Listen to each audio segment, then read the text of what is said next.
প্রেত কথা। এখানে গল্প নয়, ঘটনা শোনানো হয়।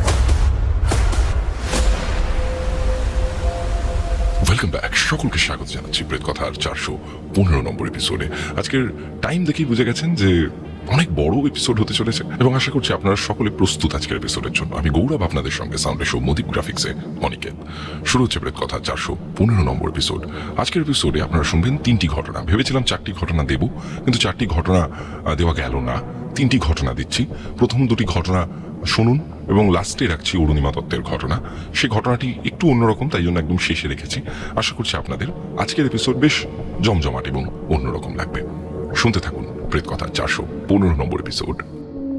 শুক্রবার এবং রবিবারের রাত মানেই ভয় পাওয়ার রাত উইথ গৌরব। যেভাবে লিখেছেন সেভাবেই পড়ে শোনাচ্ছি। প্রিয় গৌরবদা, আমি সঞ্চিতা, বালি থেকে লিখছি। আমি প্রেত কথা এবং তোমার কণ্ঠস্বরের একজন বড় ভক্ত। সাথে সাথে এখন প্রিয়াঙ্কাদির কণ্ঠস্বর শুনেও ওর ভক্ত হয়ে পড়েছি। তোমাদের দুজনের যুগলবন্দি ভীষণ ভালো লাগে। যাই হোক, আমি যে ঘটনাটি আজ তোমাদের শোনাবো সেটি আমার সেজ জেঠুর থেকে শোনা, জেঠুর ছোটবেলায় ঘটে যাওয়া ঘটনা। আমাদের বাড়ি হাওড়ার ডোমজুড়ে। বালিতে বিবাহ সূত্রে থাকি। ডোমজুর জায়গাটা শহর ঘেঁষা মফস্বল। এখন অবশ্য চারিদিকে বাড়ি উঠে দিনে দিনে শহরের রূপ নিচ্ছে, কিন্তু ঘটনাটা যখনকার, তখন সালটা ছিল 1964। সেজ জেঠু তখন অনেকটাই ছোট। আমাদের গ্রামে তখন বাড়িগুলি ছড়ানো ছেড়ানো ছিল, আর বেশিরভাগটাই ছিল জঙ্গলে ঘেরা। তখনকার দিনে কালবৈশাখী হলে বাচ্চা থেকে বুড়ো সকলের আম কুড়োনোর হিড়িক পড়ে যেত। আমাদের বাড়ি থেকে 10 মিনিটের রাস্তা গেলে ছিল বড় বড় আম গাছ, যাকে এক কথায় আম বাগান বলা যায়। সেই আম বাগানের একদম মাঝখানে ছিল একটি বিশাল তেঁতুল গাছ। সন্ধে হলেই রাস্তাঘাটে মানুষ চলাচল একদম কমে যেত এবং সেই আম বাগানের ধারে কাছে কেউ ঘেঁষত না। একদিন সকালবেলা পাড়ায় খবর উঠে গেল যে আম বাগানে কাউকে খুন করে বস্তায় করে কেউ ফেলে গেছে। বাবা, জেঠু এবং পাড়ার আরো অনেক লোক ছুটলো কি ঘটেছে দেখতে। গিয়ে দেখলো একটি লাশ ঠিক তেঁতুল গাছের নিচে পড়ে আছে। পেটের উপরের অংশটি বস্তা থেকে বেরিয়ে আছে। লাশটি কার সেটি বস্তুত চেনার উপায় নেই, কারণ কেউ তার মাথা থেতলে দিয়েছে। তারপর পুলিশ এলো, লাশ নিয়ে চলে গেল। পাড়ায় খুন নিয়ে গুঞ্জন শুরু হলো। তারপর আবার সব স্বাভাবিক হয়ে গেল। এর কিছুদিন পরের ঘটনা। শুরু হলো কালবৈশাখী। সারা রাত উথাল পাথাল হওয়ার পর ভোরের দিকে ঝড়ের দাপট কিছুটা কমলে সেজ জেঠু চুপি চুপি একটা থলের বস্তা কাঁধে নিয়ে কাউকে কিছু না জানিয়ে চলল আম কুড়াতে। 10 মিনিটের রাস্তা পেরিয়ে চলে এলো ঠিক আম বাগানের সামনে। চারিদিক জনমানব শূন্য, শুধু গাছগুলো বাতাসের সাথে পাল্লা দিয়ে তখনও মৃদুমন্দ দুলছে। জেঠু মনে মনে সাহস নিয়ে আমবাগানের মধ্যে ঢুকলো। চারিদিক অন্ধকার, তারই মধ্যে হাতড়ে হাতড়ে জেঠু আম কুড়োতে শুরু করলো। আম কুড়োতে কুড়োতে হঠাৎ জেঠুর হাতে ঠেকলো শক্ত মতো কি একটা জিনিস। জেঠুর চোখ তখন অনেকটা অন্ধকার শুয়ে নিয়েছে। জেঠু জিনিসটা চোখের সামনে তুলে দেখলো একটা হাড়। জেঠু ভয় পেয়ে গেল, জিনিসটা দূরে ছুঁড়ে ফেলে দিল আর মনে মনে ভাবলো হয়তো কোনো পশু মরেছে আশেপাশে, তারই হাড়। এমন সময় পিছন থেকে কেউ জেঠুকে ডাকলো। পিছন ফিরে দেখে জেঠুর বয়সী একটি ছোট্ট ছেলে। জেঠু ভয় পেয়ে গেল। ছেলেটি সামনে এসে বলল, কিরে গোবিন্দ, তুই আমার আগেই আম কুড়োতে চলে এসেছিস? জেঠু দেখলো, আরে এই তো 3 কড়ি জেঠুরই সমবয়সী একসাথে স্কুলে পড়ে। জেঠুর বাড়ির 3-4টি বাড়ির পরে থাকে। জেঠুর ভয় কেটে গেল। 2 বন্ধু মহানন্দে আম কুড়োতে শুরু করলো। থলি অর্ধেক ভরে যেতেই জেঠু ভাবলো যে এর থেকে বেশি ভারী হলে জেঠু আর বাড়ি পর্যন্ত বয়ে নিয়ে যেতে পারবে না। তাই 3 কড়িকে বলল, চল, অনেক আম কুড়োনো হয়েছে, আর আম কুড়িয়ে লাভ নেই। তারপর বাড়ির কেউ যদি জানতে পারে যে আমি ঘরে নেই, তাহলে কপালে দুর্গতি আছে। তাই আজ বাড়ি চলে যাই। 3 কড়ি বলল, দাঁড়া, যাওয়ার আগে তোকে একটা ম্যাজিক দেখাই। এই বলে 3 কড়ি তরতর করে লম্বা তেঁতুল গাছটায় উঠে গেল। তারপরে তেঁতুল গাছের সব থেকে উঁচু ডাল থেকে একটা লাফ দিল। জেঠু ভয়ে চোখ বন্ধ করে নিল। তারপর কোনো আওয়াজ না পেয়ে চোখ খুলে দেখে চারিপাশে কেউ নেই, এমনকি 3 কড়ির আনা সেই আম ভর্তি থলেরও কোনো হদিশ নেই। জেঠু ভয় পেয়ে নিজের কুড়োনো আমের থলি ফেলে ছুটতে শুরু করলো। ছুটতে ছুটতে নিজের বাড়ির সামনে পড়ে অজ্ঞান হয়ে গেল। জ্ঞান ফিরলে চোখ মেলে দেখলো সকলে তাকে ঘিরে রয়েছে। ঠাকুমা জেঠুকে গরম দুধ খেতে দিল। তারপর জেঠু একটু সুস্থ হতে সকলে কি হয়েছিল জিজ্ঞাসা করলো। জেঠু বকুনি খাবার ভয়ে সব ঘটনা চেপে রইল। বলল, বাথরুম করতে যাবার সময় একটা সাদা কাপড় উঠতে দেখে ভয় পেয়ে অজ্ঞান হয়ে গেছে। জেঠু একটু সুস্থ বোধ করতে এরপর 3 কড়ির বাড়ি গেল খোঁজ নিতে। গিয়ে জানতে পারলো 3 কড়ি নেই, 2 দিন হলো পিসির বাড়ি গেছে। জেঠু শিরধারা দিয়ে ঠান্ডা স্রোত বয়ে গেল। 3 কড়ি যদি পিসির বাড়ি চলে যায়, তাহলে ওর সাথে আম কুড়োচ্ছিল কে? সেদিন থেকে জেঠু প্রচন্ড জ্বরে পড়ল। ঠাকুমা জল পড়া খাওয়াতে 5 দিন পর জ্বর নামলো। তারপর জেঠু আস্তে আস্তে সুস্থ হতে শুরু করলো। তারপর থেকে জেঠুর আম কুড়োনোর শখ একেবারে চলে গেল। তো এই ছিল জেঠুর মুখে শোনা সত্যি ঘটনা। যদি তোমার ভালো লাগে তাহলে তোমার জাদু ভরা কণ্ঠে শোনার অপেক্ষায় রইলাম। আরো অনেক ভয়ঙ্কর ঘটনা আছে, সেগুলি শোনানোর অপেক্ষায় রইলাম। তোমাদের এবং পুরো প্রেতকথা পরিবারকে আমার ভালোবাসা জানাই। শুক্রবার এবং রবিবারের রাত মানেই ভয় পাওয়ার রাত উইথ গৌরব।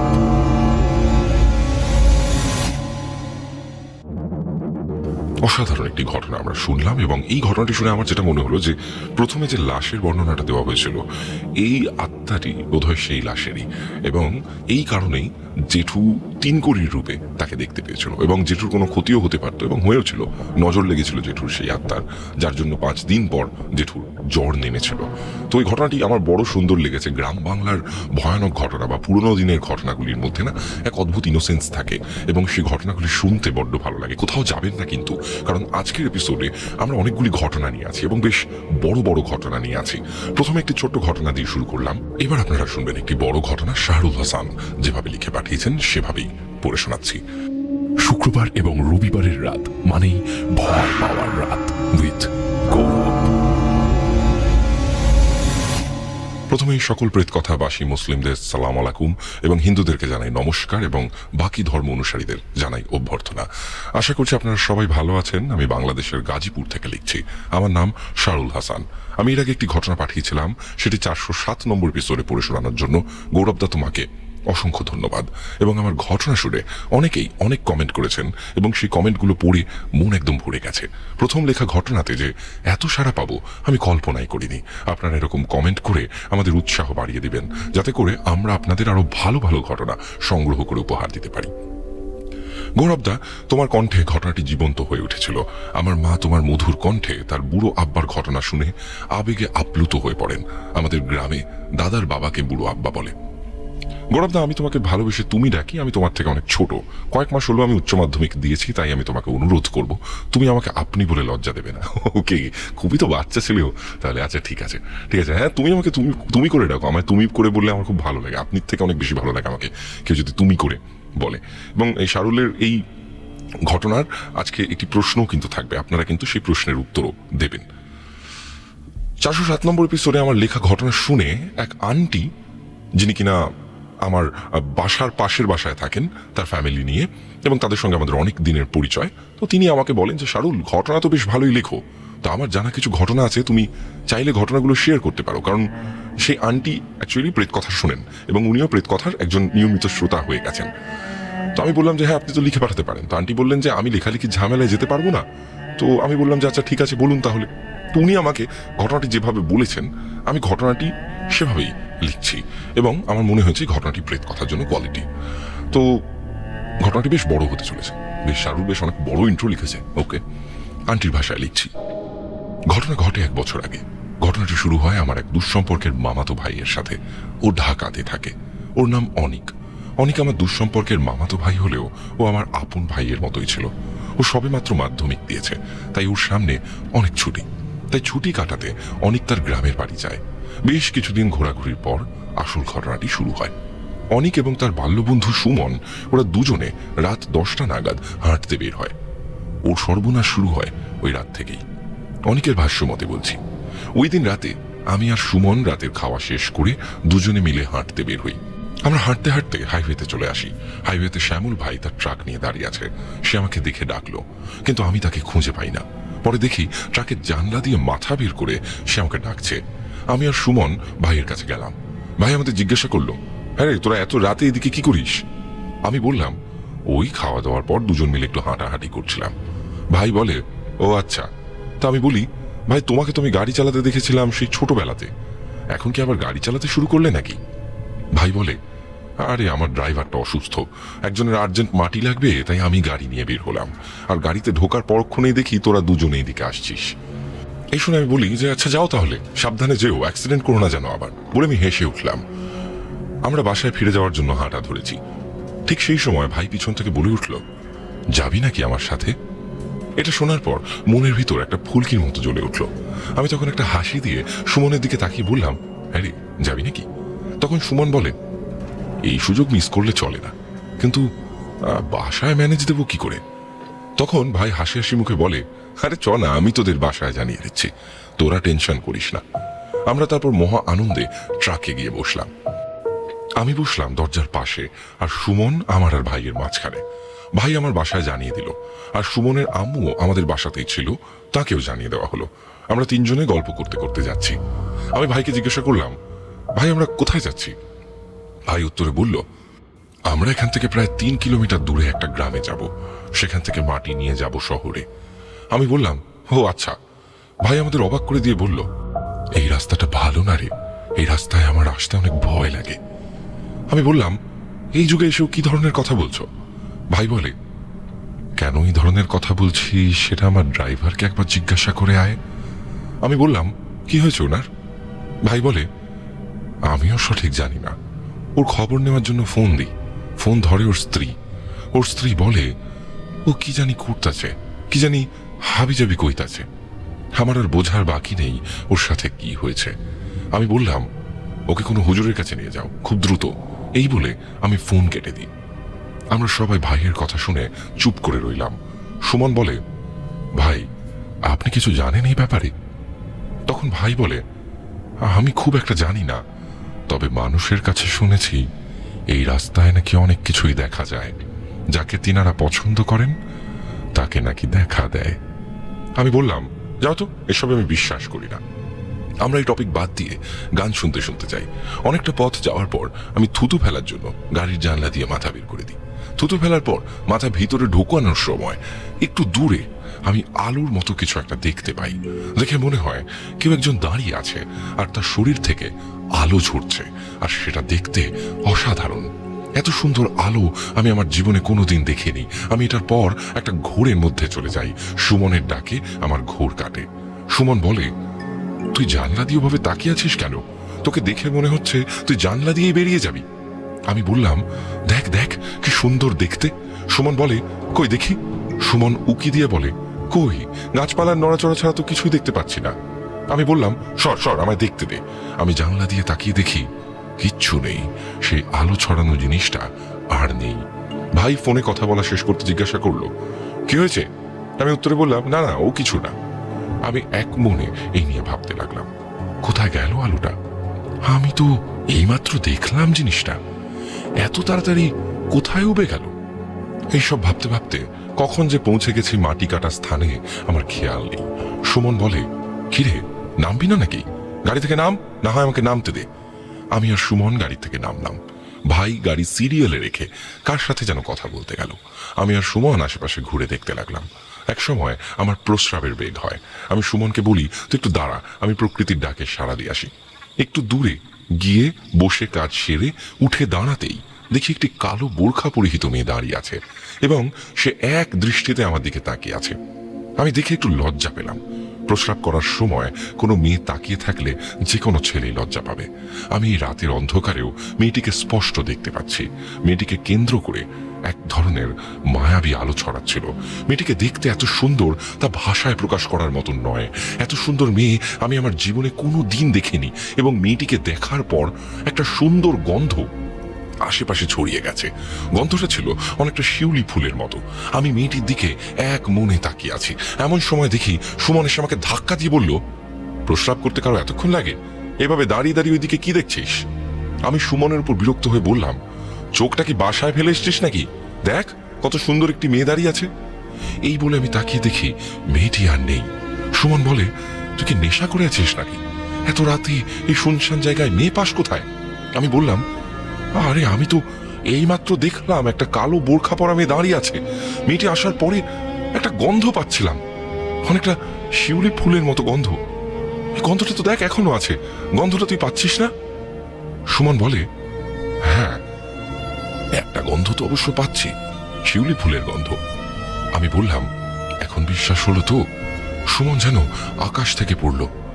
কিসের বিশ্বাসের কথা বলছিস তুই? আমি বললাম, মেয়েটি যে এখানে ছিল সেই কথাই বলছি।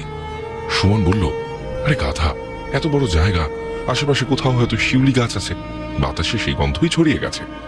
আমি বললাম, কথায় তো যুক্তি আছে, এত বড় জায়গা, আশেপাশে শিউলি গাছ থাকা অস্বাভাবিক কিছু না। সুমন বলে, এসব তোর উত্তপ্ত মস্তিষ্কের কল্পনা, তাছাড়া আর কিছুই না। তাই হবে হয়তো, আমিও ভাবলাম। সুমন বলল, আয় এখন, এতক্ষণে হয়তো ট্রাকে মাটি ভরা হয়ে গেছে। আমরা এসে দেখি ভাই ভরা গাড়ি নিয়ে আমাদের জন্য দাঁড়িয়ে আছে। আমরা আসা মাত্রই ভাই বলল, তোরা কোথায় ছিলি? আয় তাড়াতাড়ি গাড়িতে উঠে বস, তোদের বাসা থেকে ফোন দিয়েছিল, তারা চিন্তা করছে। আমরা রাত 12:30টার দিকে বাসায় ফিরি। গিয়ে দেখি সুমনের মা আমাদের বাসাতেই সুমনের জন্য অপেক্ষা করছে। পরে সুমনের মা সুমনকে নিয়ে চলে যায়। আমি হাত মুখ ধুয়ে আমার রুমে গিয়ে শুয়ে পড়ি। সারাদিনের ক্লান্তিতে শোয়া মাত্র ঘুমিয়ে পড়ি। আমি ঘুমের মধ্যে ওই মেয়েটিকে স্বপ্নে দেখি, আমার চারপাশে শিউলি ফুলের গন্ধ। আর তখনই মেয়েটিকে দেখি, মেয়েটি কালো বোরখা পরা এবং মেয়েটির চারপাশে আলো ঝলমল করছে। সে আমার দিকে এক দৃষ্টিতে তাকিয়ে আছে। মেয়েটিকে আগের বারের চেয়ে আরো বেশি সুন্দর লাগছে। স্বপ্নের মধ্যে মেয়েটি বলে, তোমাকে আমার অনেক পছন্দ হয়েছে, আমি তোমাকে আমার সাথে নিয়ে যাব। কি, যাবে না আমার সাথে? মেয়েটির কণ্ঠ এত মধুর তা বলে বোঝানো যাবে না। আমি স্বপ্নের মধ্যেই বলি, আমি তোমার মতো এত রূপসী এবং মায়াবী মেয়ে আগে কখনো দেখিনি। আমি কেন তোমার মতো এত সুন্দরী মেয়েকে পৃথিবীর কোনো পুরুষই না করতে পারবে না? আমি তোমার দিকে তাকিয়ে থেকেই আমার সারা জীবন পার করে দিতে পারবো। তারপর মেয়েটি একটি হাসি দিয়ে চলে যায়। আমার ঘুম ভেঙে যায়। তখন আমি লক্ষ্য করি আমার পুরো ঘর শিউলি ফুলের গন্ধে ভরে গেছে। আমাদের বাসা তো দূরের কথা, আমাদের এলাকাতেই কোনো শিউলি ফুল গাছ নেই। তাহলে আমার রুমে গন্ধটা এলো কিভাবে? মনে হয় মেয়েটি স্বপ্নে নয়, যেন বাস্তবেই আমার রুমে এসেছিল। এসব আমি আমার মনের ভুল ভেবে আমি আবার ঘুমিয়ে যাই। পরের দিন সকালে আম্মুর ডাকে আমার ঘুম ভাঙে। আমি রুমের দরজা খুলতেই আম্মু অবাক হয়ে বলে, রুমে শিউলি ফুলের গন্ধ এলো কিভাবে? আমি বলি, কই না তো, সকাল সকাল কি ভুলভাল বকছো? আমি সব গোপন করি আম্মুর কাছ থেকে। আম্মুর কাছ থেকে সব গোপন করলেও আমি সুমনকে সব খুলে বলি। বলে রাখা ভালো, সুমন এবং আমি দুজনেই সুপার ন্যাচারাল কিছু বিশ্বাস করি না। আর সুমন ছিল অনেক জ্ঞানী, ওই সব কিছু সাইকোলজি দ্বারা প্রুভ করতে চাইল। কিন্তু কিছু কিছু ব্যাপার সুমন সাইকোলজি দ্বারা প্রুভ করতে পারল না, বিশেষ করে গন্ধের ব্যাপারটা, কারণ স্বপ্নে গন্ধের কোনো ব্যাপার থাকে না। যাই হোক, দিনটিতে আমরা এইসব নিয়ে কথা বলেই কাটালাম। আমি প্রায় রাত 11:30টার দিকে ঘুমোতে গেলাম এবং শোয়া মাত্রই আমার ঘুমে চোখ আচ্ছন্ন হয়ে যায়। আমি অবাক হয়ে নিজ মনেই বলি, আমি তো আজ তেমন কোনো কাজ করিনি, তেমন একটা ঘোরাঘুরিও করিনি, তাহলে আমার এত তাড়াতাড়ি ঘুম আসছে কেন? এসব ভাবতে ভাবতে কখন যে ঘুমিয়ে গেছি তা জানি না, কতক্ষণ ঘুমিয়েছি তাও জানি না। আবার ঘুমের মধ্যে সেই মেয়েটিকে আমি স্বপ্নে দেখতে পাই। স্বপ্নে আমি দেখি আমি আমার বিছানায় শুয়ে আছি আর মেয়েটি আমার বুকের উপর বসে আছে।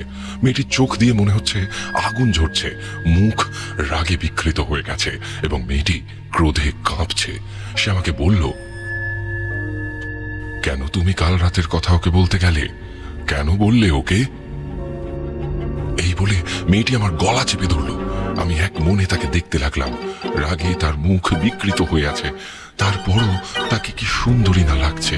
এরকম ভয়ানক রাগ করলেও কি কাউকে এত সুন্দর লাগে? আমার মুখ দিয়ে ফেনা বের হচ্ছে আর এইদিকে আমার কোনো খেয়ালই নেই। গলায় প্রচন্ড চাপে আমার দম বন্ধ হয়ে আসছে, চোখ ঝাপসা হয়ে গেছে। আমি মারা যাচ্ছি, তবু আমার একটুও খারাপ লাগছে না। আমার মনে হচ্ছে আমি এই মেয়ের জন্য একবার নয় 1000 বার মরতে পারবো। এমন সময় মেয়েটি বলে উঠল, আমি তোমাকে মারছি কেন? আমি তো তোমাকে পছন্দ করেছি। আমি ওকে শেষ করে দেব। তুমি আমার কথা যাকে যাকে বলবে আমি সেই সবাইকে শেষ করে দেব। এই বলে সে একটা হাসি দিয়ে আমার গলা ছেড়ে চলে যায়। আমি স্বপ্নের মধ্যে অজ্ঞান হয়ে যাই আর তখনই আমার ঘুম ভেঙে যায়। তখন আমি দুটো জিনিস আবিষ্কার করি। এক, আমার গলায় প্রচন্ড ব্যথা এবং 2 আমার পুরো রুম জুড়ে শিউলি ফুলের মায়া ভরা গন্ধ। আমার গলায় প্রচন্ড ব্যথা থাকার পরেও আমি মেয়েটির উপর রাগ করতে পারলাম না। বারবার তার মায়া ভরা চেহারাটার কথা মনে হতে লাগলো। আমি এসবের কিচ্ছু বুঝতে পারছি না বললে ভুল হবে। আসলে আমি কিছু বোঝার চেষ্টাই করছি না। মেয়েটি অশরীরী জানার পরেও আমি মেয়েটির মায়ায় জড়িয়ে যাই। পরের দিন সুমনের ডাকে আমার ঘুম ভাঙল।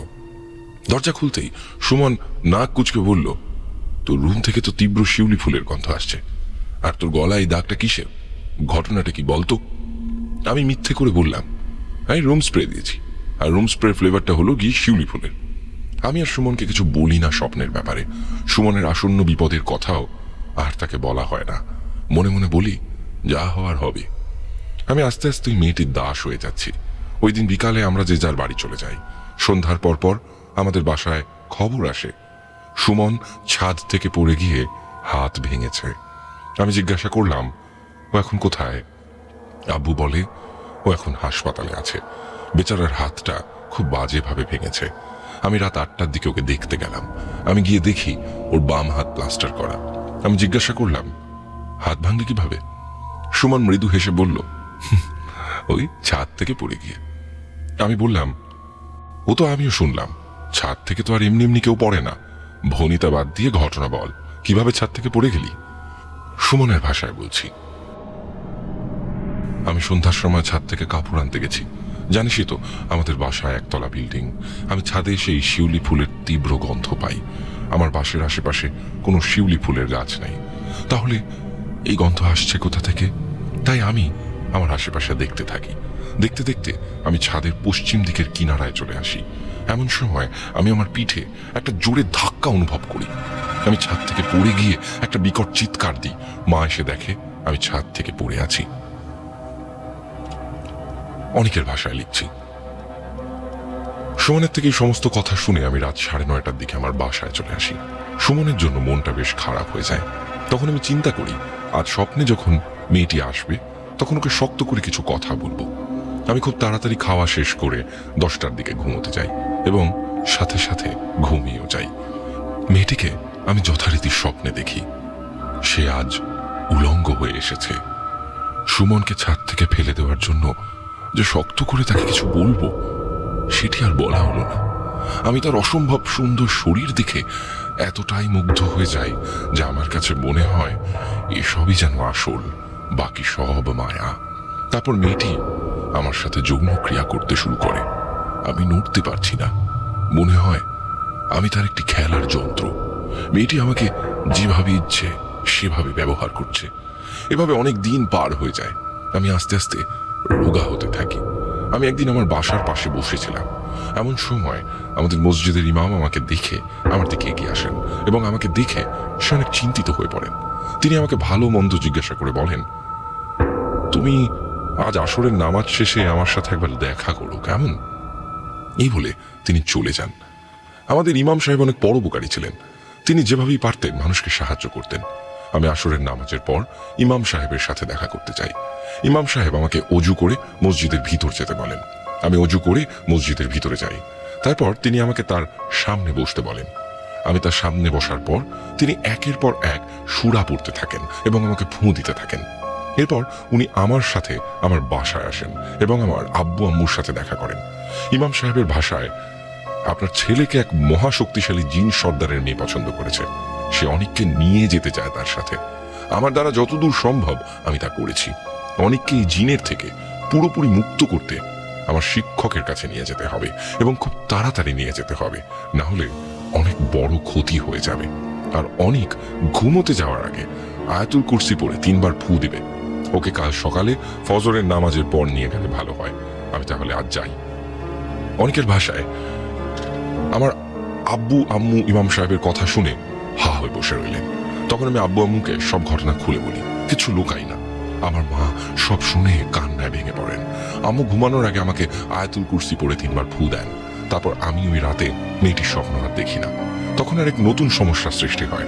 আমাদের বাসার টিনের চালে ওই রাতে অগুনতি পাথর পড়তে থাকে। মনে হয় আমাদের বাসার উপর কেউ হাজার হাজার পাথর একসাথে ছুটছে।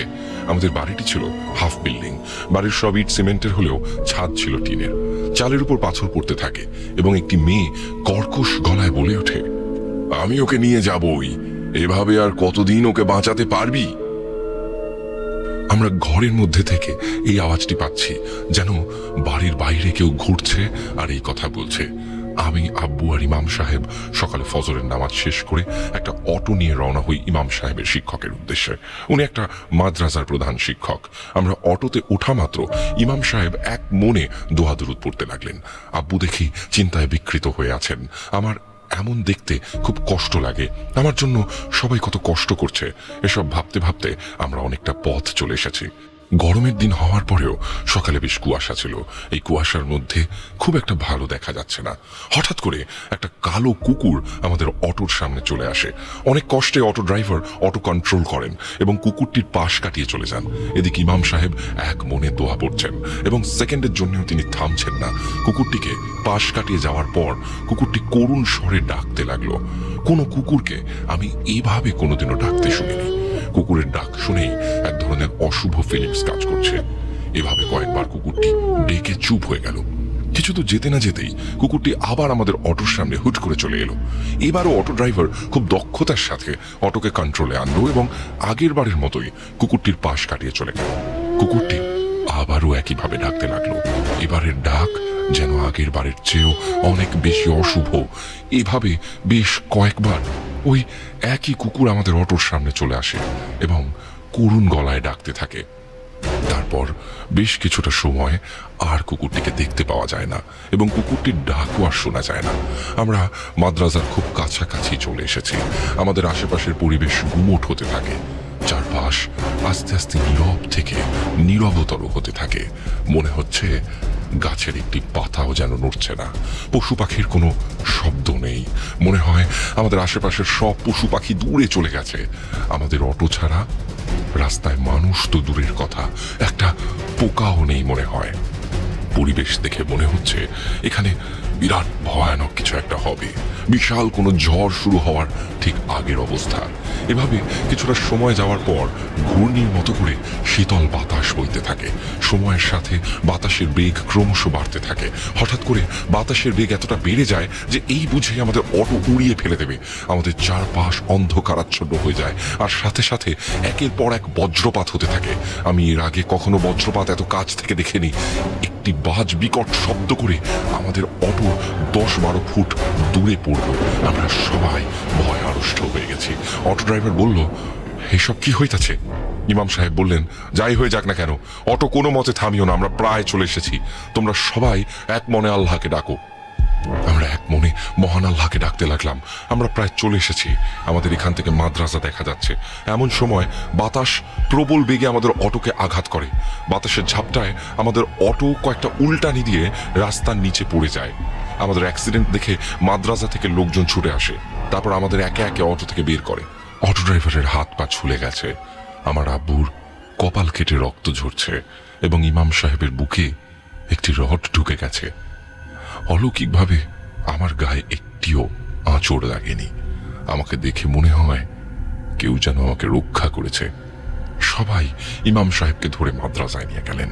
ইমাম সাহেব আগেই যোগাযোগ করে রেখেছিলেন যে আমরা আজ সকালে আসব। তারপর আমার বয়সী একজন সুদর্শন ছেলে এসে আমাদের তার সাথে যেতে বললেন। আমি বললাম, ইমাম সাহেবকে এই অবস্থায় ফেলে আমরা কোথাও যেতে পারবো না। ছেলেটি বলেন, ওনাকে হুজুরগঞ্জ হাসপাতালে নিয়ে যাওয়ার ব্যবস্থা করছেন। দয়া করে আপনারা আমার সাথে আসুন, তা না হলে আরো বড় বিপদ হয়ে যাবে। অনিচ্ছা সত্ত্বেও আমি ছেলেটির পিছন পিছন গেলাম। মাদ্রাসার প্রধান শিক্ষকের বয়স কত তা ঠিক বুঝতে পারলাম না। উনি বয়সের ভরে কুঁজো হয়ে গেছেন। গায়ে মনে হয় কোনো মাংস নেই, হাড়ের উপর কুঁচকে যাওয়া চামড়া লেগে আছে। আমি এত বয়স্ক মানুষ জীবনে কোনোদিন দেখিনি। আমরা তার কক্ষে প্রবেশের পর আব্বু তাকে সালাম দিলেন, কিন্তু সে আমাদের সাথে কোনো কথা বললেন না। তিনি ছেলেটির দিকে তাকিয়ে থামা থামা গলায় বললেন, উনি এখন তার জায়গাতেই আছেন, ওদের নিয়ে মানে আমাদেরকে নিয়ে ওনার কাছে যাও। আমি ওনাকে সব বলে দিয়েছি, তোমাদের আর কিছু বলতে হবে না। ওকে, মানে ওই বয়স্ক ভদ্রলোক কাউকে একজনকে উনি বলে সম্বোধন করছেন। এটি যা বুঝলাম যে উনি এখন তার জায়গাতেই আছেন, এবং ওনাদেরকে নিয়ে যাও ওনার কাছে, মানে আমাদেরকে ওনার কাছে নিয়ে যাও, এবং আমি ওনাকে সব বলে দিয়েছি, তোমাদের আর কিছু বলতে হবে না। বুঝলাম। তো ছেলেটি কোনো কথা না বলে বাধ্য ছেলের মতো আমাদের নিয়ে রওনা হলেন এবং আমরাও চললাম তার পিছন পিছন। ছেলেটি বলল, খুব একটা দূর না, ওই জঙ্গলের মধ্যে দিয়ে 20-30 মিনিট হাঁটলেই চলে যাওয়া যায়। তো আমি ছেলেটিকে জিজ্ঞাসা করলাম যে, আচ্ছা আমরা কোথায় যাচ্ছি? ছেলেটি উত্তরে বলল, আমাদের সর্দারের কাছে যাচ্ছি। আমি তাকে আর কিছু বললাম না। আমরা 7-8 মিনিট হেঁটেছি কি অমন সময় আগের বারের মতন একটা ঝড় উঠল। আকাশে বিদ্যুৎ চমকাতে শুরু করলো, আমাদের আশেপাশে বাজ পড়তে লাগলো, প্রচন্ড বেগে ঘূর্ণির মতো বাতাস বইতে লাগলো। বাতাস একবার এদিক থেকে একবার ওদিক, একবার ওদিক থেকে এদিকে আসছে। আমি আর আব্বু আর ওই ছেলেটি যাচ্ছি। আমি আর আব্বু অবাক হয়ে গেলাম, এতটাই অবাক হলাম যে আমি আর আব্বু একে অপরের দিকে তাকিয়ে হা হয়ে রইলাম, কোনো কথা বলতে পারছিলাম না। এত প্রবল বেগে ঝড় হচ্ছিল যে গাছপালা মনে হয় উপড়ে ফেলে দেবে। কয়েকটা গাছ ভেঙে যাওয়ার শব্দ পাচ্ছি। এই ঝড়ে আমাদের উড়িয়ে নিয়ে যাওয়ার কথা, সেখানে আমাদের গায়ে আঁচড় তো দূরের কথা, একটু বাতাসও যেন লাগছে না।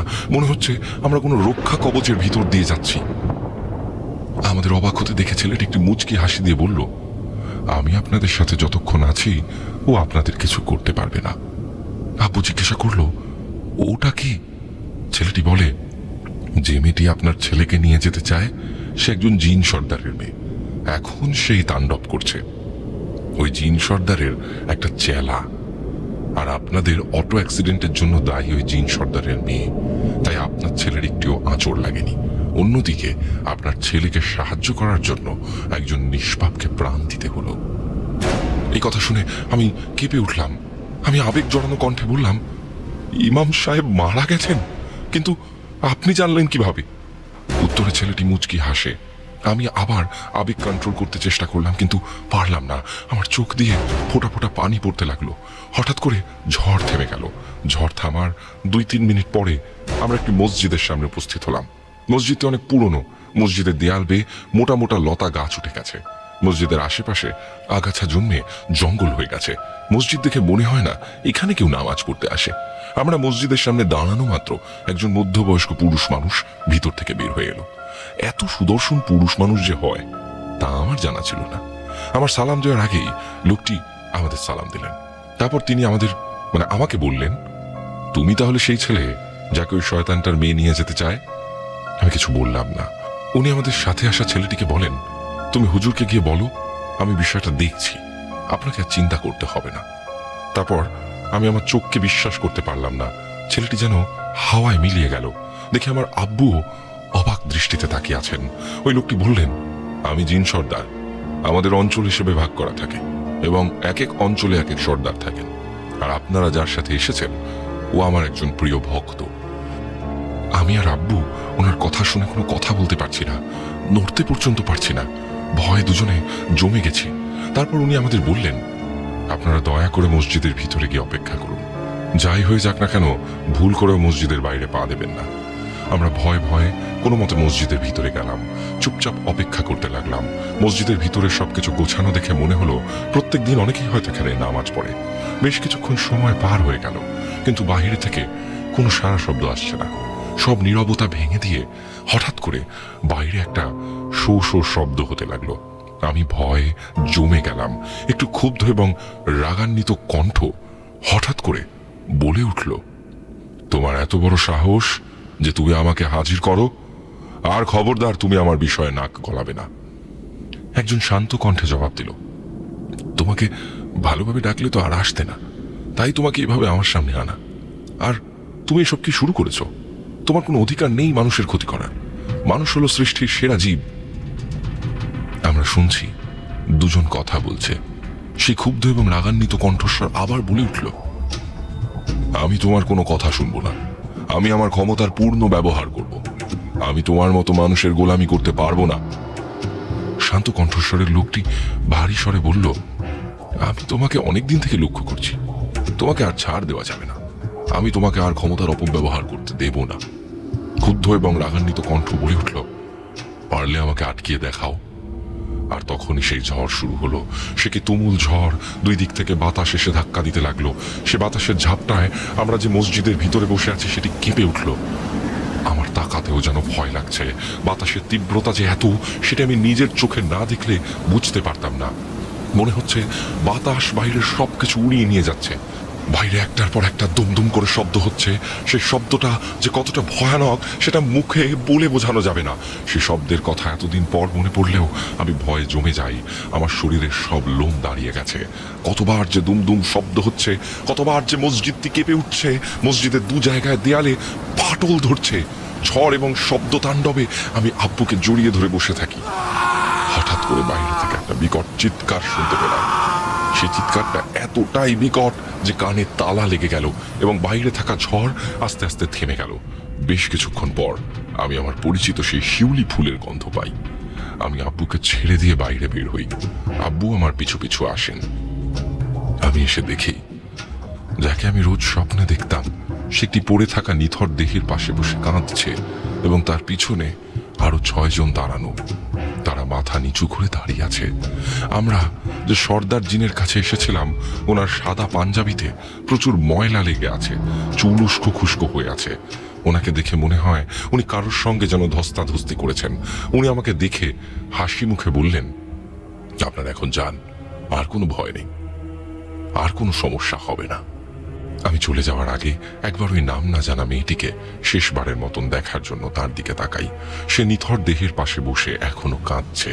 মেয়েটিকে আগের মতোই সুন্দর লাগছে। মেয়েটিকে দেখে আমার চোখ ভিজে ওঠে। আবেগ আপ্লুত মেয়ে দেখতে যে এত মায়াবী লাগে সেটা আমার জানা ছিল না। জীবনে যে কত কিছুই অজানা রয়ে গেল। আমরা সন্ধ্যায় বাসায় ফিরি। তারপর গোসল সেরে আমরা এলাকার সবাই যাই ইমাম সাহেবের জানাজাতে। ওনাকে কবর দিয়ে আমরা যে যার বাড়ি ফিরে যাই।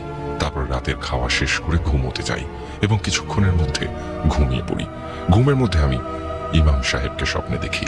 তাকে দেখে আমার চোখ থেকে অঝরে পানি পড়তে থাকে। তিনি আমাকে বললেন, তোমাকে শেষবারের মতো না দেখে যেতে পারছিলাম না। ওরা যে তোমার কোনো ক্ষতি করতে পারেনি আমি এতেই সন্তুষ্ট। এখন আমি খুশি মনে যেতে পারবো। এই বলে তিনি একটি সুন্দর হাসি দিয়ে অদৃশ্য হয়ে গেলেন। আমি তাকে কিছুই বলতে পারলাম না। স্বপ্নটা শেষ হওয়া মাত্র আমার ঘুম ভেঙে যায়। আমি খেয়াল করি আমার চোখ ভেজা। গৌরবদাই ছিল ঘটনা।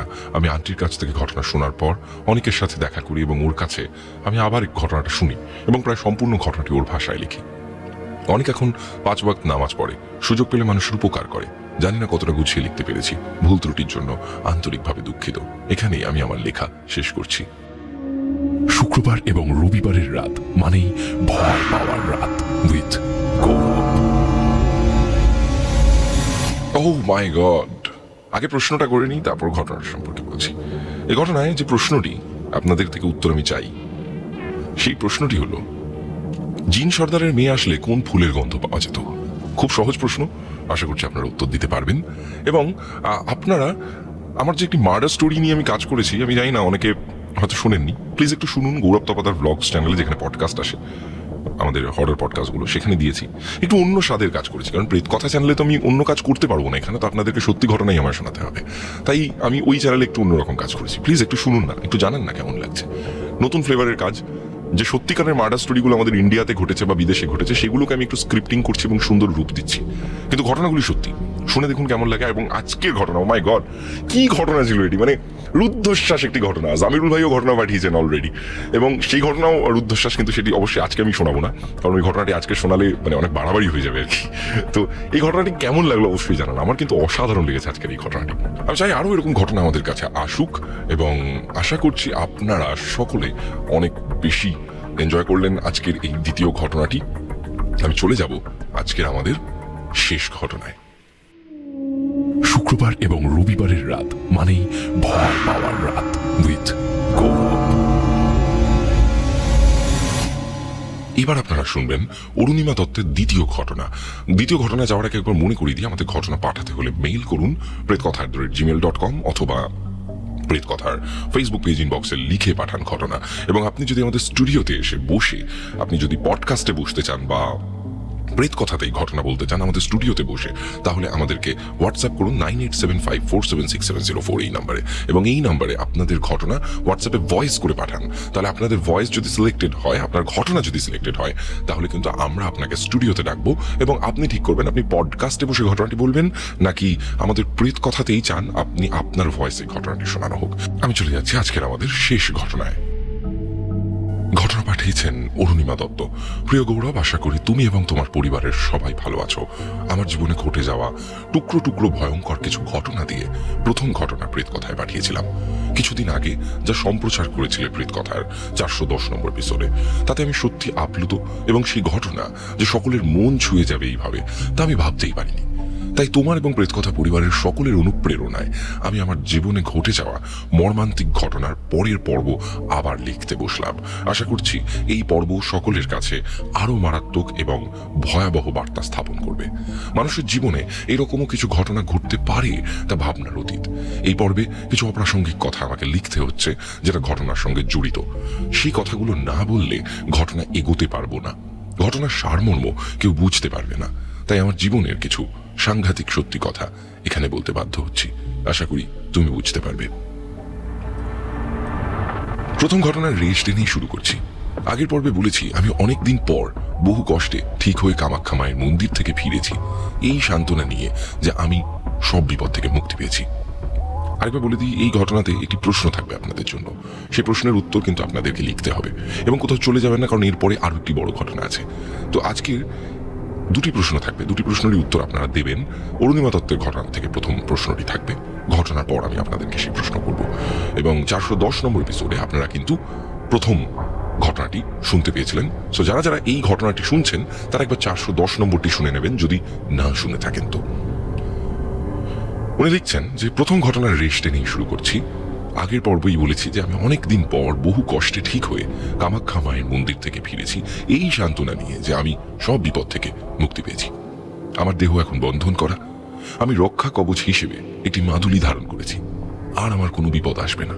আমার মা বাবাও চিন্তামুক্ত হয়েছেন। তবে ওই যে বলে না, ভাগ্যে যা থাকবে সেটা হবেই, যতই মাদুলি কবচ ধারণ করো না কেন। বিপদ যা আসার আসবেই, সরাসরি না হলেও অন্যভাবে আসবে। আমার ক্ষেত্রেও তাই হলো। কামাখ্যা মায়ের কাছ থেকে ফিরে এসে বেশ কিছুদিন ভালোই চলছিল। হঠাৎ একদিন আমার শ্বশুর শাশুড়ি আমার বাপের বাড়িতে এসে হাজির। জানি না তারা কোথা থেকে খবর পেয়েছিল যে আমরা বাড়ি ফিরে এসেছি। তাদের কি চেহারা হয়েছে, দুজনেই বিধ্বস্ত, চুলগুলো উস্কো খুস্কো, যেন কতদিন তাদের নাওয়া খাওয়া হয়নি, পুরো এলো থেলো বেশ। এসে আমার বাবা মায়ের পা ধরে বারবার ক্ষমা চাইতে লাগলো। তারা এবং তাদের ছেলে যা ভুল করেছে এবং তারা সেই ভুলের যা শাস্তি পাচ্ছে তাদের ছেলেকে হারিয়ে, তা বারবার আমাদের কাছে প্রকাশ করতে লাগলো। আমার স্বামীর নাকি রোড অ্যাক্সিডেন্ট হয়েছে এবং সে স্পট ডেড। তারা মনে করে যে এই সমস্ত তাদের কালো জাদু করার শাস্তি স্বরূপ ঈশ্বর তাদের ফিরিয়ে দিচ্ছেন এবং তাদের ছেলেকে এত কম বয়সে এইভাবে কেড়ে নিয়েছেন। আমি তো এই খবর শুনে আরো অবাক হলাম এই ভেবে যে কি বলছে, যে মানুষটা এতদিন ধরে অন্যের এত ক্ষতি করে এলো, অন্যকে এত যন্ত্রণা দিল, তার মৃত্যু এত সহজে ঈশ্বর দিয়ে দিল যে সে টেরও পেল না যন্ত্রণা কাকে বলে। আমার শ্বশুর শাশুড়ি এরপর মা বাবাকে বারবার অনুরোধ করতে লাগলো আমি যেন কিছুদিনের জন্য তাদের সঙ্গে গিয়ে থাকি। তারা তাদের পাপের প্রায়শ্চিত্ত করতে চায়, তাদের ছেলের অভাবটা আমায় দিয়ে পূরণ করতে চায়।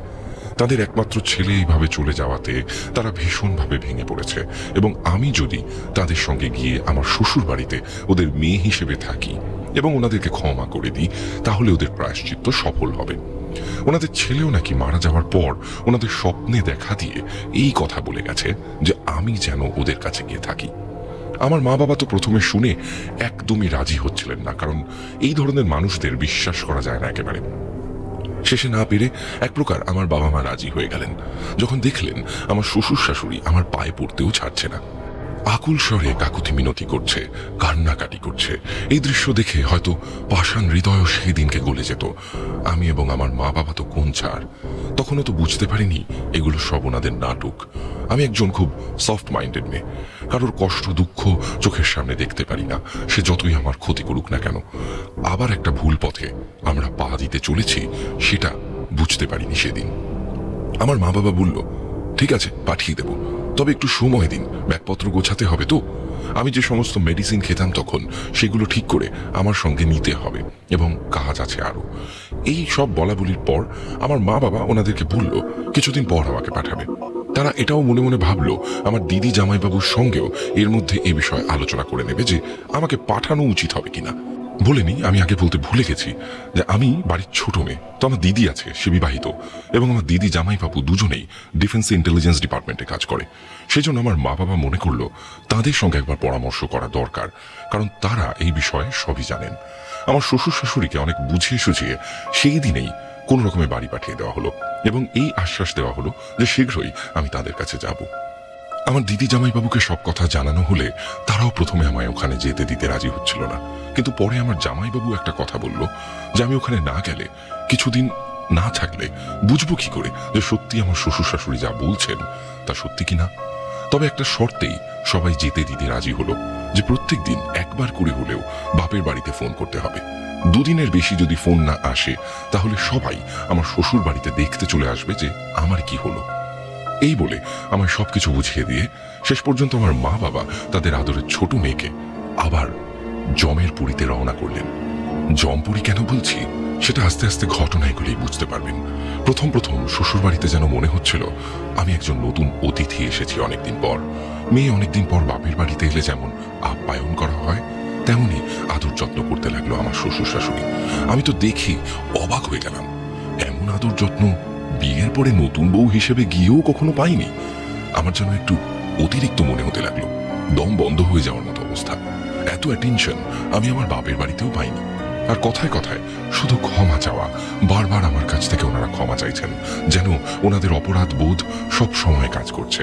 আর একটা জিনিস আমায় একটু অবাক করলো, যে ছেলে সদ্য মারা গেছে তার ছবিতে একটাও মালা নেই কেন? ধূপও কখনো ছবির সামনে জ্বালাতে দেখলাম না। আমি আমার শাশুড়িকে জিজ্ঞাসা করতে উনি বললেন, ছেলেকে মৃত বলে ভাবতেই পারছি না, মনে হয় সারাক্ষণ ও আমাদের সঙ্গে আছে, আমাদের কাছে আছে, তাই ছবিতে মালা দেইনি, ধূপ জ্বালাইনি। কি অদ্ভুত। যাই হোক, আমি আর কিছু বললাম না, যার যা সেন্টিমেন্টের ব্যাপার সেখানে আমি বলার কেউ না। তবু আমার মনে খটকাটা কিন্তু গেল না। এমনকি আমাদের বেডরুমটা আগের মতো সাজানো গোছানো, সবকিছুই যেমন আমি ঘর ছেড়ে গেছিলাম তেমনই, কিছুই যেন হয়নি। সব থেকে বড় বিষয়, আমি যখন তাদের ছেলের কিভাবে রোড অ্যাক্সিডেন্ট হয়েছিল মাঝে মাঝে জিজ্ঞাসা করতাম, তারা ঠিক মতন উত্তর দিতেন না, কোনো না কোনোভাবে এড়িয়ে যেতেন, এইটা বলে যে তারা সেই দুর্ঘটনার কথা মনে করতে চায় না। এই সমস্ত কথা প্রায় প্রত্যেক দিনই ফোন করে আমি আমার বাপের বাড়িতে বলতাম, যেমন বলার কথা হয়েছিল। আমার মা বাবা বলল, ঠিক আছে দেখ, তোর তো মাদুলি আছে আর দেহবন্ধনও করা আছে, চাইলেও কোনো ক্ষতি করতে পারবে না। তখন আমরা কেউ বুঝিনি কি রহস্য লুকিয়ে আছে সবকিছুর মধ্যে। কালো জাদু দিয়ে হয়তো কেউ ক্ষতি করতে পারবে না, কিন্তু অন্য উপায়ও তো থাকতে পারে, সেটা কারোর মাথায় আসেনি। আর কয়েকদিন পরেই আমি হাড়ে হাড়ে টের পেলাম সেটা। আমার রাত্রিবেলা একটু গান শুনে বা বই পড়ে ঘুমানোর অভ্যেস ছিল, বিয়ের আগেও আমি তাই করতাম।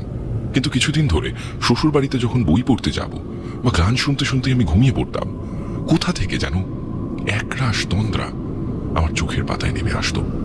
আমার চোখ যেন অজান্তেই কখন বন্ধ হয়ে যেত, যেন ঘুমের রাজ্যে ঢলে পড়ছি।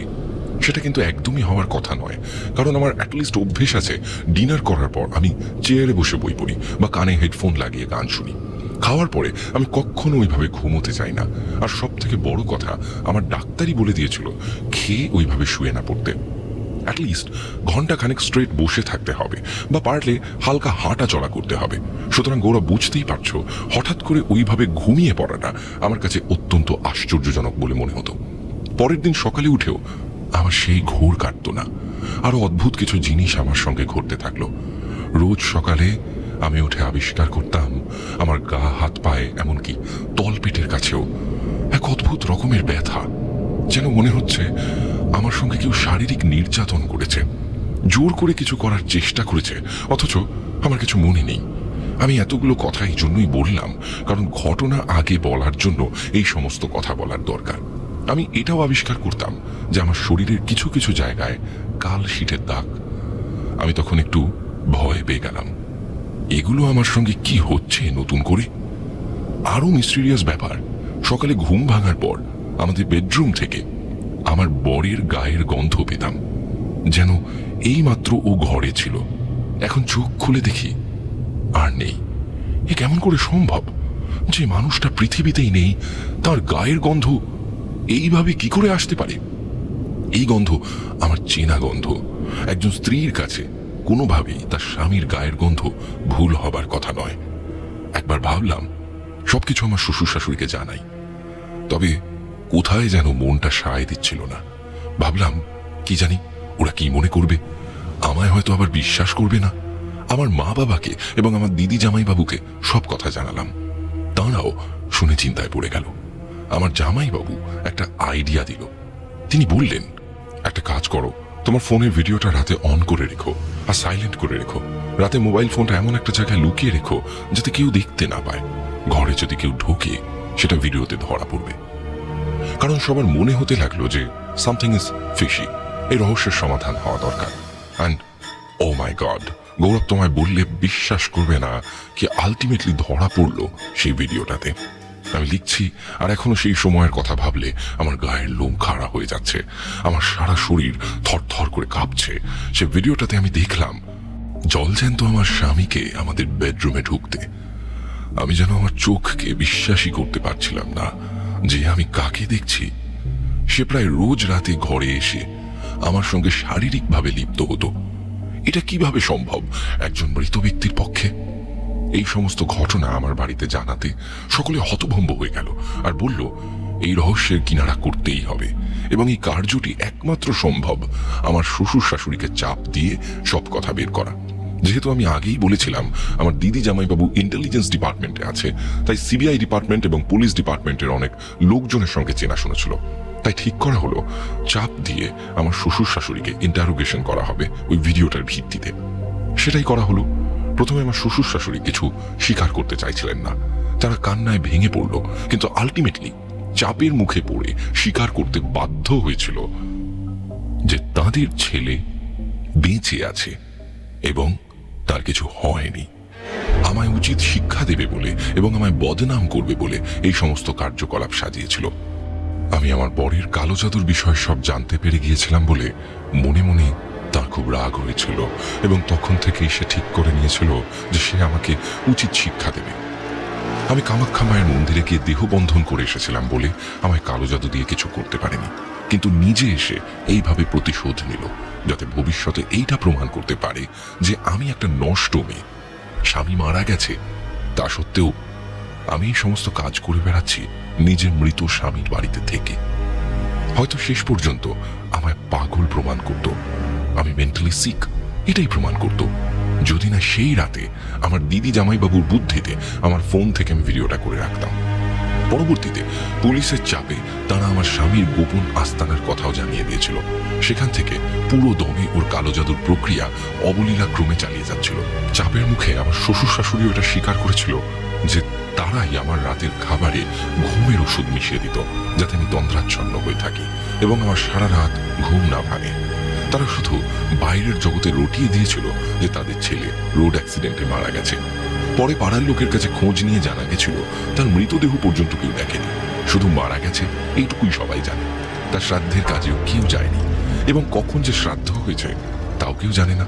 শেষ পর্যন্ত আমার স্বামীর গোপন ডেরা থেকে পুলিশ তাকে গ্রেফতার করলো ফলস মৃত্যুর খবর রটানোর জন্য এবং কালো জাদুর মতো জঘন্য অপরাধের জন্য। আমি আর কি বলবো, আমার জীবনে কি সাংঘাতিক ঝড় বয়ে গেল আমি বুঝতেও পারলাম না। আমি যেন নিমেষের মধ্যে সর্বশান্ত হয়ে গেলাম, এটাই ভেবে যে এই মানুষটাকে আমি বিয়ের পর থেকে ভালোবেসে গেছিলাম। তারপর তো আমি চলেই গেছিলাম তার জীবন থেকে। তা সত্ত্বেও কেন এইভাবে আমাকে ইমোশনাল ব্ল্যাকমেল করে ফিরিয়ে আনা হলো এবং আমায় এইভাবে অসম্মান করা হলো? ঈশ্বরের কাছে আমার একটাই আর্জি, আমার কি এটাই প্রাপ্য ছিল? এইটুকুতেই থেমে থাকলো না। এর 3 মাস পর আমি জানতে পারলাম আমি প্রেগনেন্ট। এতদিন আমার উপর দিয়ে এতটাই মানসিক ধকল গেছিল যে আমার আর খেয়ালই ছিল না যেরকম কিছু হতে পারে। যখন ডক্টর দেখাতে গেলাম, সব টেস্ট হলো, তখন অনেক দেরি হয়ে গেছে, আর কিছু করার নেই। বাচ্চাটাকে পৃথিবীতে আনা ছাড়া আমার আর কিছু করার নেই। অ্যাবর্শন যদি করি আমার মৃত্যুও হতে পারে। তাই আমার মা বাবা কোনো রকম রিস্ক নিল না। আমার মন একদম ভেঙে গেল, মনে হলো নিজের জীবন শেষ করে দিই। এই বিষাক্ত জীবন ধরে রাখার থেকে মৃত্যু অনেক সুখের। কিন্তু ওই যে বলে মা হওয়ার অনুভূতি সম্পূর্ণই আলাদা। মনের ভিতর থেকে কে যেন সবসময় বলে উঠত, মা আমি তো আসছি তোমার কাছে, তোমার কোল আলো করে, তোমার সকল দুঃখ কষ্ট দূর করতে। তুমি এভাবে ভেঙে পড়ো না।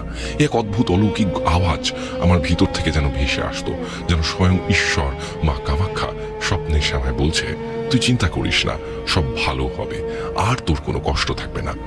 আমার জীবন সত্যি এরপর পাল্টে গেল। সব জীবনের কালপর্ব আস্তে আস্তে যেন মুছে যেতে লাগলো। আমার কোল আলো করে এক পুত্র সন্তানের জন্ম হলো, তাও রথের পূর্ণ লগ্নে। ঠিক যেন মনে হলো জগন্নাথ দেব স্বয়ং এসেছেন আমার কোল আলো করে। পরে জানতে পেরেছিলাম আমার স্বামী প্রিজন সেলে সুইসাইড করেছিল। তার কোনো কালো জাদুর মন্ত্র দ্বারা সে নিজেই আহত হয়েছিল। আর আমার শ্বশুর শাশুড়িও কলকাতা ছেড়ে কাশিতে তাদের শেষ জীবন কাটিয়েছিল। আর আমি আমার ছেলেকে নিয়ে এখন ভালো আছি। আমার ছেলে এখন ক্লাস 11-এ পড়ে, যদিও সেও ছোটবেলা থেকে অনেক অসুখে ভুগেছে। আর প্রায় আমার স্বামীর মৃত্যুর পর আমি স্বপ্নে দেখতাম সে এসে বলছে আমার ছেলেকেও আমার কাছ থেকে সে কেড়ে নেবে, আমাকে সুখে থাকতে দেবে না কোনোদিন। আমার উপর তার এতই রাগ। তাই ছোটবেলা থেকে আমার ছেলে অনেক শারীরিক অসুস্থতায় ভুগেছে। সেই জন্য আমার ছেলেকেও মা কামাখ্যার মন্দিরে নিয়ে গিয়ে তার দেহবন্ধন করে আনা হয়েছিল। যেহেতু আমার এবং আমার ছেলের দুজনের রক্ষা কবচ আছে, তাই কোনো ক্ষতি পরবর্তী জীবনে হয়নি। তাও আজও কখনো কখনো সেই সমস্ত দিনের কথা মনে করলে গা শিউরে ওঠে। আমার মা বাবা চেয়েছিল আমি আবার বিয়ে করি, নতুন করে সংসার করি, ছেলেকে কোনো অনাথ আশ্রমে রেখে মানুষ করা হোক। কারণ আমার ছেলে যেহেতু স্বাভাবিকভাবে আসেনি, যাকে বলে একজন স্বাভাবিক বিবাহিত দম্পতির ভালোবাসার ফল হিসেবে, তাই শেষ অবধি আমার মা বাবা আমার ছেলেকে সেইভাবে কখনো আপন করে নিতে পারেনি। কিন্তু আমার মন কখনো তাদের মতে সায় দেয়নি। কারণ যাই হোক, আমি তো মা, 9 মাস গর্ভে সন্তানকে ধারণ করেছি। সে আমার নারীর টান, তাকে আমি কখনোই অস্বীকার করতে পারি না। আর যেখানে স্বয়ং মা কামাখ্যা আমার স্বপ্নে এসে আশীর্বাদ করে গেছেন, তারপরে আমি কি করে আমার ছেলেকে দূরে ঠেলে দিই? মা হয়ে আমি কখনোই সেটা করতে পারি না। বর্তমানে আমার মা বাবা কেউই বেঁচে নেই, এবং আজও আমি রাতে ঘুমের ঘোরে কেঁপে উঠি আমার সাথে জীবনে যা যা ঘটেছে সেই ঘটনা নিয়ে। তো আশা করি তোমার এবং প্রেতকথা পরিবারের সকল শ্রোতা বন্ধুদের আমার এই দ্বিতীয় পর্বের ঘটনাগুলি মন ছুঁয়ে যাবে। সবাই তোমরা আশীর্বাদ করো আমার ছেলেটা যেন অনেক বড় হয় এবং মানুষের মতো মানুষ হয়। ঈশ্বরের কাছে আমার একটাই জীবনের শেষ ইচ্ছা, তার বাবার কালো ছায়া কোনোদিনও যেন তার জীবনে না পড়ে। ঘটনা ভালো লাগলে অবশ্যই তোমার সুমধুর কণ্ঠে পড়ে শুনিও। অপেক্ষায় রইলাম। সবাই ভালো থেকো, সুস্থ থেকো, আনন্দে থেকো। ঈশ্বর সবার মঙ্গল করুক। ইতি অরুণিমা দত্ত। শুক্রবার এবং রবিবারের রাত মানেই ভয় পাওয়ার রাত উইথ গৌরব। এই ছিল আমাদের আজকের ঘটনা, এবং আজকের ঘটনার প্রশ্নটি আগে বলে দিই, অরুণিমা দত্তের স্বামীর মৃত্যু কিভাবে হয়েছিল। আবারও বলছি, অরুণিমা দত্তের স্বামীর মৃত্যু কিভাবে হয়েছিল কমেন্ট সেকশনে জানাবেন। এবং এই ঘটনাটিতে ভূত প্রেত কিছু ছিল না, আমি জানি। আপনারা হয়তো অনেকেই বলবেন এখন যে কি হলো, কিছুই তো ভূতুরে ছিল না। কিন্তু যারা 410 নম্বর এপিসোডে এই ঘটনার প্রথম পার্টটি শুনেছিলেন, তারা কিন্তু খুব ভালোভাবে রিলেট করতে পারছেন যে এই সেকেন্ড ঘটনাটি কতটা জাস্টিফাই করছে প্রথম ঘটনাটিকে। এবং আমার মনে হয় একটি ঘটনা সম্পূর্ণ শোনা ভালো। হাফ ঘটনা শুনে হয়তো ভুতুরে ঘটনা শুনে আমরা মজা পেলাম, কিন্তু এই ঘটনাটা ঠিক উল্টো দিকে কি হয়েছিল সেটা তো আমরা জানি না, বা পরবর্তীকালে কি হয়েছিল সেটা তো আমরা জানি না। তো আমরা পরবর্তীকালে কি হয়েছিল সেটিও শুনলাম, এবং আমার বেশ ভালো লেগেছে। হ্যাঁ, মানে ভুতুরে ছিল না, কিন্তু ইটস ওকে। মানে আমরা একটি ভালো ঘটনাকে জাস্টিফাই করেছি। আমার মনে হয় যে এটা আমাদের শিল্প সত্তা, যে ভালো কোনো ঘটনা পেলে বা একটি সম্পূর্ণ ঘটনা পেলে আমরা তাকে জাস্টিফাই করবো অ্যাটলিস্ট। এবং আমার মনে হয় যে আমার যারা শ্রোতা তারাও কিন্তু মানে আমার সাথে সহমত প্রকাশ করবেন যে হ্যাঁ, এটি একটি ভালো ঘটনা ছিল এবং এটাকে আমরা জাস্টিফাই করেছি। এবার বাকিটা আপনাদের উপর। আমি বলছি না যে আপনাদের ভালো লাগতেই হবে। আপনাদের কেমন লাগলো অবশ্যই কমেন্ট করে জানাবেন এবং প্রশ্নের উত্তর দেবেন।